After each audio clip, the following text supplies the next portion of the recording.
그리고선 부족한 종의 입술을 통해서 나와 여러분에게 뭔가 우리들에게 시청과 교육시켜주는 거 있다라고 저는 감히 생각해 봅니다. 하나님은 야곱의 가족을 통해서 이스라엘이라는 큰 민족을 이루십니다. 그 민족을 통해 하나님이 살아계심을 계속 드러내고 계시는 놀라운 계획을 발표하고 계십니다. 요셉의 이야기 전체를 볼 때 우리는 이 이야기 이면에 숨겨진 하나님의 계획이 이것이다라는 것을 쉽게 깨달을 수 있습니다. 그런데 내 삶에서는 믿지도 않고 깨닫지도 않습니다. 이게 문제인 거지요. 성경을 수십 번 읽고 몇 독을 하고 자주 읽고 아멘을 우리가 크게 많이 한다 할지라도 요셉의 삶에서 역사하신 하나님의 놀라운 계획이 내 삶에서도 똑같은 하나님의 계획으로 일어날 줄로 믿는 거죠. 요셉에게 일어난 일이 아니라 하나님의 요셉을 통해서 이루신 계획이 나의 삶에서도 하나님의 계획이 이루어질 것이라는 믿는 믿음이 있는 것이 정상적인 우리들의 생각일 줄로 압니다. 요셉의 이야기를 보면서 와, 이야기도 역사하셨네. 나에게도 역사하실 줄로 믿습니다. 아주 단순한 이야기 아닙니까? 어린 아이에게 설교할 때, 선생님이든 목사님이든 누군가가 설교할 때 하나님에 대한 옛날의 이야기가 동화책 이야기를 하고 있지만 동시에 누구에게도 일어나기를, 너에게도 하나님이 그렇게 일어날 거야, 그렇게 역사하실 거야 라는 그런 간절한 마음으로 우리가 가르쳐 본 적이 있지 않습니까? 저도 그런 마음입니다.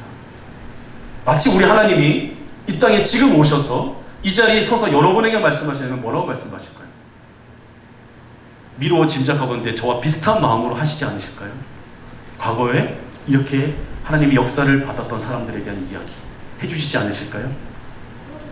저는 재미난 상상을 혼자 해본 거예요. 설교를 준비하면서. 하나님이 지금 오셔서 또는 요셉을 보내셔서 하실 말씀이 있다면 뭐라고 말씀하실까요? 너를 향한 놀라운 계획을 갖고 있다라고 말씀하시지 않을까요? 아무리 끼워 맞추기 아닙니까? 목사님은 그렇게 말해도 저는 할 말이 없습니다만 내용을 계속 살펴보면 요셉을 통해 하나님의 놀라운 계획이 계속 이루어져 갑니다. 요셉 자신만 보면 매우 힘듭니다. 왜 나만 겪는 고난이냐고 라는 찬양을 즐겨 부르는 18번의 곡을 갖고 있었던 사람처럼 보일 수도 있겠지만 그의 인생을 통해서 하나님이 이루시고자 하는 일들을 다 이루시는 걸 모습을 보냐, 그리고 창세기의 요셉의 이야기 끝을 끝까지 다 읽어보면 그냥 감동이 옵니다. 적어도 부족하지만 1년에 1독을 꼬박꼬박 합니다. 자랑삼아 말하는 게 아니라 읽어야 될 거 아니에요. 저는 주된 일이 이거잖아요. 그러니까 읽습니다. 읽는데 제일 빨리 읽고 은혜가 잘 되는 곳이 창세기입니다. 레위기부터는 저도 입신에 들어갑니다. 그래서 레위기부터는 틀어놓습니다. 흘려듣고 흘려. 어디에서 또 브레이크가 걸린 줄 아십니까? 신명기에서 살짝 걸렸다가 이제 여호수아 넘어가면 이제 눈이 살짝 번쩍하고, 심판은 좀 빨리 속도를 1.5배나 2배속으로 해서 듣습니다. 요즘 심판 얘기 듣고 있는데 2.7배속으로 듣고 있거든요. 40분 동안 들으면 한 10몇 장씩 듣더라고요. 하나님의 말씀, 하나님의 계획이 내게 이루어지기를 원하는 것을 나는 눈으로 보고 듣고 삶에 적용시키기 위해, 그래야 하나님 말씀 나눌 수 있습니까? 그리고 또 전할 수 있습니까? 여튼 요셉의 이야기 전체를 보면 하나님의 계획을 볼 수 있다고 말씀드리고 싶어요. 요셉이 꿈을 꿉니다. 두 가지 꿈이요. 곡식단이 자신의 곡식단에 절하는 모습. 형들에게 들려줬더니 욕 들어먹지요. 두 번째 꾸는 꿈은요. 해와 달의 11별들이 자신에게 절하는 모습. 여기에서 형들의 마음이 피크를 칩니다. 어떤 피크요? 시기와 질투가 극에 달합니다. 그 시발점이 최세고까지 껴있네요. 이런 경험 여러분에게 있지 않습니까? 시기와 질투는 꼭 교회에서만 일어나지 않습니다. 형제간의 갈등의 화염이 불이 타오르는 계기가 마련되어집니다. 어느 날이지요. 항상 어느 날이 문제인 것 같습니다. 물론 하나님의 응답의 때가 어느 날이 임하기는 하지만 우리의 삶에 예측 없이 찾아오는 그 어느 날은 염려가 가득한 것 같아요. 그 어느 날인 것에 대한 염려 때문에 밤잠을 이루지 못할 때가 왕왕 있지 않습니까? 어느 날 닥칠지도 모르는 그 일들 또는 예측되는 일들로 인해서 근심 걱정이 많은, 그리고 그래서 누구를 탓할 수밖에 없는, 내가 오늘 그런 말을 하고 왔었어야 되는데 집에 와서 머리를 싸잡매고 소설을 다시 한번 써보게 되어지는 일들, 비일비재하지 않습니까? 그러나 요셉의 이야기를 들으면 이전과 좀 달리 생각해보지 않겠나 감히 생각해봅니다. 요셉의 이야기는요, 아버지의 지나친 편애 때문에 가정의 역기능으로 나타나기 시작합니다. 그 결과가 뭐예요? 형들이 동생을 노예로 팔았다는 안타까운 역기능의 가정의 이야기의 최후의 결말입니다. 그런데 성경은 이 결말을 역기능의 가정의 비참함에 포커스를 두지 않습니다. 오히려 하나님의 수분 계획 속에 이야기를 우리 가운데 느끼게 하시는 것 같아요. 우리는 그 결말을 다 알고 있죠. 당시 요셉의 입장을 보면 좀 다를 것 같아요. 요셉의 입장에서 어땠을까라는 것을 한번 상상해 봤어요. 믿었던 사람들의, 가족의 사람들에게 아주 결정적으로 요셉의 인생이 이리저리 망가지고 내팽겨쳐버리게 됩니다. 그리고 팔려가지요. 외톨이가 됩니다. 부모와 떨어지게 됩니다. 가족 안에서 왕따라고 표현할 수 있지요. 구덩이에 떨어지고요. 죽을 뻔합니다. 그리고 노예로 팔려갑니다. 팔려가서도 평탄하지도 않습니다. 모함을 당합니다. 한 사람의 인생만 보면 말할 수 없이 비참하고 내려가는 연속된 삶을 삽니다. 아니, 오늘날 표현으로 일이 하나도 안 풀리는 거예요. 나는 예수를 잘 믿고 기도하며 살아가고 드릴 거 다 드리고 봉사할 거 다 하는데 왜 이렇지? 라는 결론에 다다르기 쉬울 만한 그런 간증거리를 갖고 있는 사람이 오늘 요셉인 것 같아요. 성경은 그런 그의 삶을 하나님의 계획에 있음을 소개합니다. 39장 2절로 3절, 5절을 이렇게 기록합니다. 여호와께서 요셉과 함께 계시고, 할렐루야. 이 말을 제가 굳이 언급하는 이유는 여러분의 이름을 집어넣었으면 참 좋겠다라는 거지요. 여호와께서 요셉과 함께 하시고, 여호와께서 누구누구와 함께 하시고, 할렐루야. 3절에 그의 주인이 여호와께서 그와 함께 계심을 보며 여호와께서 그의 범사에 형통하게 하심을 보았더라. 누가요? 그의 주인이 요셉을 보는데 여호와께서 함께 하시는 것을 주인이 느끼고 보는 거예요. 이런 사람이 바로 우리라는 거예요. 할렐루야. 잠도 깰 겸 여러분 옆에 분에게, 당신이 그런 사람입니다. 맞습니다. 옆에 계신 분이, 뒤에 계신 분이, 앞에 있는 내가 바라보는 여러분 모두가 바로 다 그런 부름을 받은 사람들입니다. 이걸 믿으십니까? 그게 믿음 아닐까요?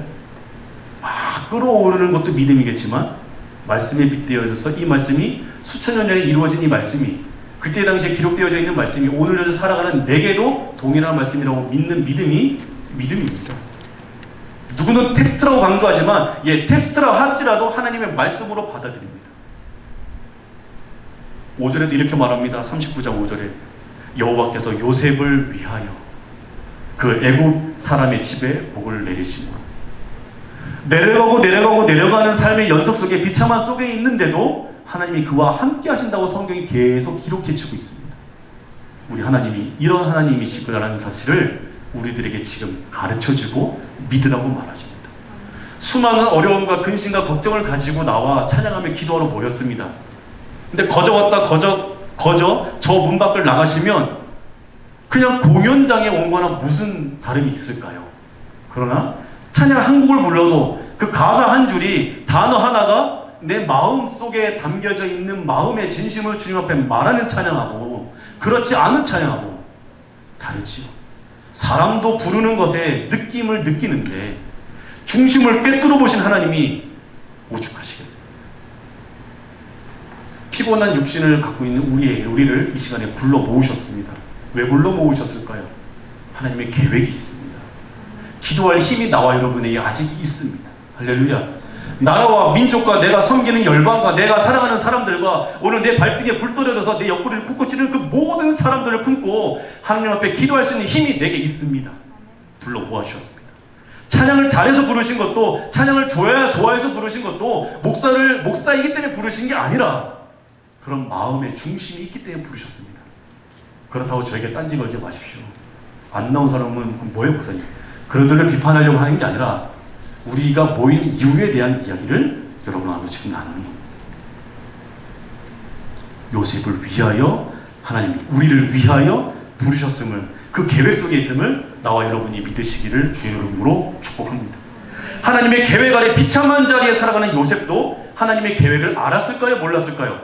몰랐어요. 우리처럼 몰랐다라는 거예요. 동의하십니까? 몰랐는데 여전히 하나님이 행하시면서 하나님이 행하시는 일을 신뢰했던 것 같아요. 그가 내려가는 삶의 비참한 여정 속에 있는, 삶의 여정 속에 있는데도 그 와중에도 하나님을 향한 시선을 놓지 않고 있는 모습을 볼 수 있고 느낄 수 있어요. 불평하는 말이 없어요. 말 한마디에 마치 사랑이 담겨져 있고 믿음이 담겨져 있는 사람으로 느껴지더라는 말이에요.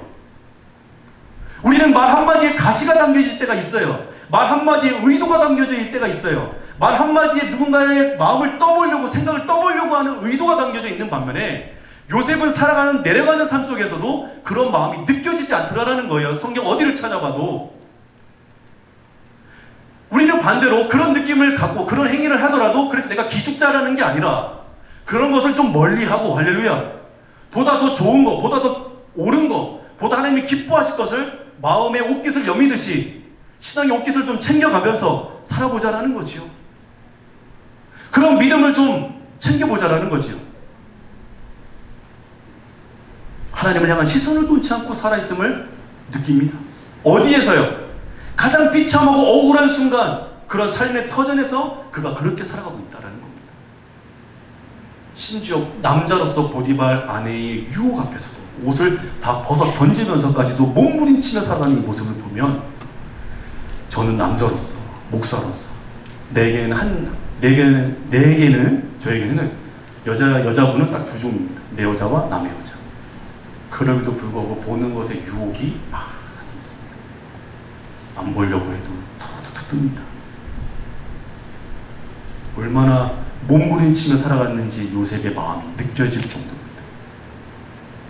하나님의 계획 아래 비참한 자리에 살아가는데도 불구하고 하나님을 향한 시선을 놓지 않고 있는 이 요셉.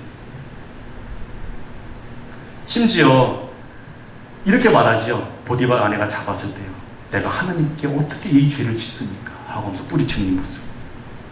그랬더니 21절과 23절 이렇게도 기록하더라고요. 나중에 여호와께서 요셉과 함께 하시고 그에게 인자를 더하사 나중에는 간수장에게 은혜를 받게 하시고, 이런 장면도 또 기록되어 있거든요.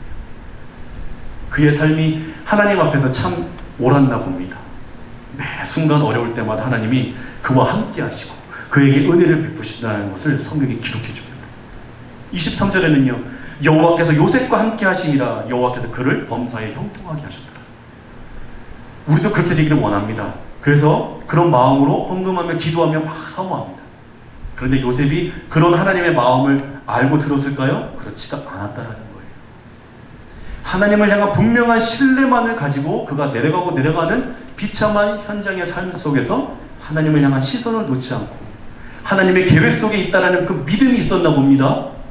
하나님을 향한 불평을 하지 않으며 자기의 삶에서 살아갈 수 있는 최선의 방법을 다해서 성실히 살아가고 있음을 보여줍니다. 하나님을 향한 시선을 의식하는 거예요. 어려운 표현으로 경외한다라고 그러죠. 두렵고 떨리는 마음으로 하나님을 살아가는 데 너무 두려운 거죠. 마치 어린아이가 부모를 사랑하지만 부모의 화낸 잘못된 것에 대해서 부모님이 뭐라고 하실 때 두렵고 떨리는 마음이 있듯이 말입니다. 어쩌면 우리 가운데 부모로 허락하신 것은 하나님의 마음을 간접적으로 한번 느껴보라고 우리 가운데 부모의 혈통을 허락하신 게 아닐까 생각해 봅니다. 우리는 배워야 합니다. 그리고 우리도 믿어야 합니다. 할렐루야. 상황이 변하고 환경이 변해도 하나님을 탓하지 않는 시대의 사람들이 되어주시기를 주로 축복합니다. 억울하고 급박한 상황에 놓여도 하나님을 생각하는 습관과 마음의 열심과 중심이 있기를 주로 축복합니다. 이 모든 과정을 묵묵히 견딜 수 있는, 여전히 수십 년간 기도하고 여전히 수십 년간 기도한 내용, 신앙생활하는 것에 대한 답답함, 누주함이 있었어도 묵묵히 견딜 수 있는 믿음이 나와 여러분에게 있게 되어지시기를 주의 이름으로 축원합니다. 할렐루야. 분명한 점은요, 이 모든 과정에서 하나님이 요셉과 함께 하신 것처럼 우리하고도 함께 하신다고 말씀하십니다. 이 밤에 이 사실을 믿고 돌아가고 기도하는 이 밤이 되었으면 좋겠습니다. 특별한 표현과 화려한 언변의 설교의 내용이 우리들을 감동시키는 거라면 우리는 아직 어린 겁니다. 우린 그런 시절, 그런 과정을 이미 지났습니다. 그렇죠? 이솝우화의 이야기를 들으면서 우리가 교훈받을 나이는 아니지요. 하나님이 그만큼 말씀을 잘 씹고 삼킬 수 있고 소화시킬 수 있고 행할 수 있기에 듣게 하십니다. 깨닫게 하십니다. 그리고 붙들게 하시고 생활 속에, 그 환경 속에 있게 하시는 것 같습니다. 이 자리에 믿음의 행보를 포기하지 않는 우리의 세대가 되어지시기를 주로 축복합니다. 할렐루야. 삶에서 듣고 믿은 대로 살아가는 게 얼마나 힘든지 40 중반이 되어가니까 느껴지기 시작하더라고요. 믿음의 선진들이 말합니다. 나 다 해봤어. 저도 그런 마음이 조금씩 들기 시작하더라고요. 그런데 거기에 멈추면 안 되겠다란 말이죠. 다 해본 거지만 여전히 지금도 그때처럼 마음을 다해서 하기를 원하는 마음이 생기더라는 거예요. 요셉의 이야기를 보면서 말입니다. 나에게 무슨 일이 일어나든지 내 삶의 여정 가운데 하나님의 계획이 있다는 것을 우리는 크고 작은 경험을 통해서 배웠습니다. 배웠으면 내가 지금 발등에 불 떨어져 있는 여러 가지 내용들 속에 계속 그렇게 묵묵히 살아가려고, 할렐루야, 하나님의 계획이 이루어질 것을 믿고 살아가려고, 여전히 끝까지 나와 함께 하신 하나님을 기대하면서 살아가는 게, 이런 표현의 이야기가 젊은 세대에게만 해당되는 게 아니라 나이가 든 세대에도 우리의 다음 세대가 다른 세대가 되지 않기 위해 오늘 이 자리에 앉아있는 나와 여러분이, 찬송할 힘이 있고 기도할 힘이 있는 나와 여러분이 그렇게 살아가기를 원하는 마음에 불붙는 심령을 가지고 섬기는 교회에 돌아가셔서, 나의 삶의 터전에 돌아가셔서 주신 삶을 살아내시기를 주로 축복합니다. 할렐루야. 당신을 향한 하나님의 놀라운 계획이 있습니다. 1등이 되는 계획도 있지만 그게 아니어도